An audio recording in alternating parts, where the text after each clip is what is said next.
Good morning, Aleïden, et tu seras aujourd'hui le Nishmat Arvacher Ben Binim Zeev et Avraham Ben Rivka. Si vous souhaitez vous aider une prochaine étude de Mishnah connectée de 5 minutes éternelles, nous étions à Sechet Shvit, Perek Gimel Mishnah Bet Ad Kama Mezabelin, Ad Shalosh Ashpatot, le Bet Sea, Shel Eser Mashpelot, Shel Letech, Mosifin ala Mashpelot, Ven Mosifin ala Ashpatot. Rabbi Shimon Omer, Afal Ashpatot. On continue à détailler le sujet du stockage du fumier dans les champs pendant la Shemitah. Soit, on explique la problématique d'abord, il y a un interdit Midrabanan de mettre des engrais sur sa terre pendant la Shemitah, il faut laisser la terre se reposer. Veshavta Aretz Shabbat Lachem, on n'a pas le droit de travailler la terre, on n'a pas le droit de lui mettre non plus des engrais, il faut la laisser en friche. Ce qui se passe maintenant, c'est d'accord, on est obligé de laisser en friche pour la 7e année, mais pour la 8e année, on ne doit pas laisser en friche. D'accord? On aura le droit de travailler quand on arrivera à la 8e année. Maintenant, pour le moment, je suis en train de cumuler, pendant tout l'hiver et tout l'été, toutes les sorties des itziotes, je ne sais pas comment dire en français, hein, les excréments des animaux, le fumier des animaux. Je le stocke. Maintenant, je vais le stocker. J'aurais bien voulu le mettre dans le champ. Le problème, c'est que si je vais le mettre dans le champ, les gens vont croire que je suis en train de mettre des engrais dans mon champ, donc c'est interdit. Alors là, on a eu la halakha de la Mishnah précédente qui nous a dit, tu auras le droit de mettre dans les champs, d'entasser ton fumier, à partir du moment où les gens cessent d'entasser le fumier pour les fruits de l'année de la 7e. Dans ce cas-là, ça deviendra permis. Maintenant, malgré tout, bien notre Mishnah nous précise, attention, je t'ai permis, certes, d'entasser ton fumier pendant l'année de la Shemitah, c'est-à-dire après, vers la fin de l'année de la Shemitah, où c'est sûr que tu ne fais plus pour la 7e année, mais à condition que tu n'es pas en train de prévoir en ce moment, ou que tu ne puisses pas être soupçonné de vouloir enfumer malgré tout, mettre des engrais malgré tout pendant la Shemitah. Donc pour qu'on ne te soupçonne pas de vouloir mettre malgré tout des engrais pendant la 7e année, sur ça, il va falloir en fait entasser le fumier de manière très... On va mettre plusieurs points, 3 points sur un bet serra, un grand champ, pour un bet serra, et on va le mettre on avait déjà fait le calcul ensemble, 50 sur 50 si je ne me trompe pas, un peu moins. Alors un champ de 50 amas sur 50, 25 sur 25, tu as le droit de mettre dans 3 endroits, d'entasser le fumier selon maximum 3 endroits et pas plus.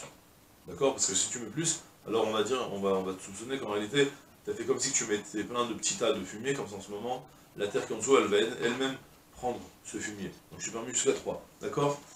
Adkama Mezabelin. Jusqu'à combien, même lorsque je t'ai permis de faire sortir ton fumier, de le stocker dans ton champ, Adkama Mezabelin. Jusqu'à combien tu as le droit d'être Mezabel? Attention, il y a une phrase un peu compliquée, mais le Michel me dit comme ça, jusqu'à Ad, Shalosh Ashpatot, tu auras le droit de mettre jusqu'à 3 Ashpot, 3 tas de fumier, les Betsea, par Betsea, Shel Eser Mashpelot, Shel Letech. Et que dans chaque monticule de fumier que tu auras fait, il y aura là-bas l'équivalent de 10 Mashpelot de 1 Letech. Soit, en fait, 10 mashpelot, ce sont des caisses de fumier. D'accord? Donc en fait, tu as le droit, je récapitule maintenant l'article qui m'intéresse. J'attends vers la fin de l'année, où les gens ne vont plus chercher à mettre des engrais dans leur terre. C'est le moment où j'ai le droit maintenant de récupérer toutes les sorties des chevaux et des vaches, et d'aller les sortir dans les champs en attendant l'année prochaine pour les mettre dans la 8e année pour faire travailler la terre. Donc j'ai le droit maintenant de stocker, mais je suis restreint à...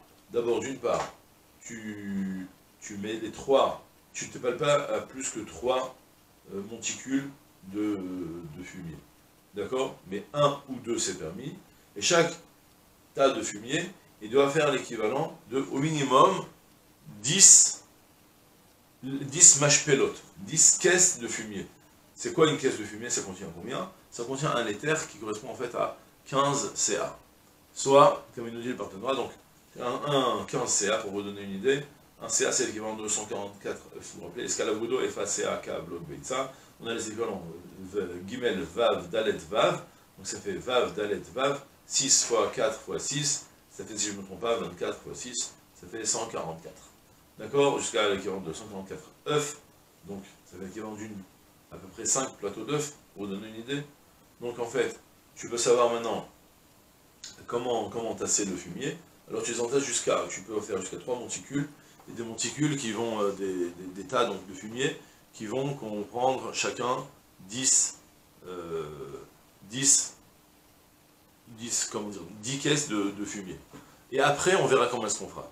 Alors, après, Mossifine à la mâche-pelote, tu débrouilles d'abord pour le faire de manière équitable, tu fais les 3 monticules, tu en mets beaucoup d'un coup, comme ça on comprend bien que tu n'es pas du tout en train de mettre des engrais dans ton champ, mais tu es plutôt en train de stocker tes engrais en vue de l'année d'après.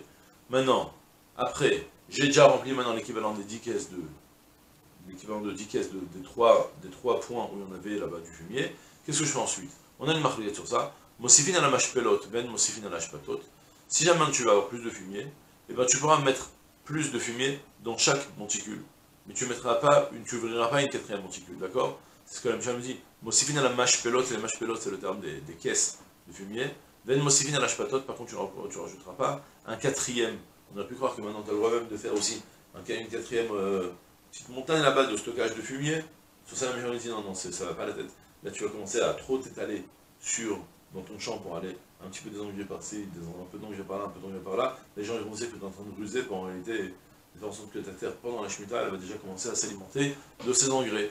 Donc tu ajouteras sur les mâches-pelotes, donc sur les caisses, mais pas sur les hashpatot, pas sur les monticules, dedans où tu stockes le fumier. Rabbi Shimon Omer a fait l'hashpatot, Rabbi Shimon il vient, il est méquel, il me dit non, tu peux même aussi le mettre si tu veux, ouvrir une 4e hashpa, puisque tu atteins le quota qu'on t'a dit de faire, tu ouvres une 4e, les gens qui passent à côté, ils ne vont pas te soupçonner que tu travailles dans la Shemitah, ils vont bien voir que tu es en train de stocker des tas de fumier. D'accord? Et c'est tout pour aujourd'hui, je suis une journée pleine de Tzlacha Kol Tov.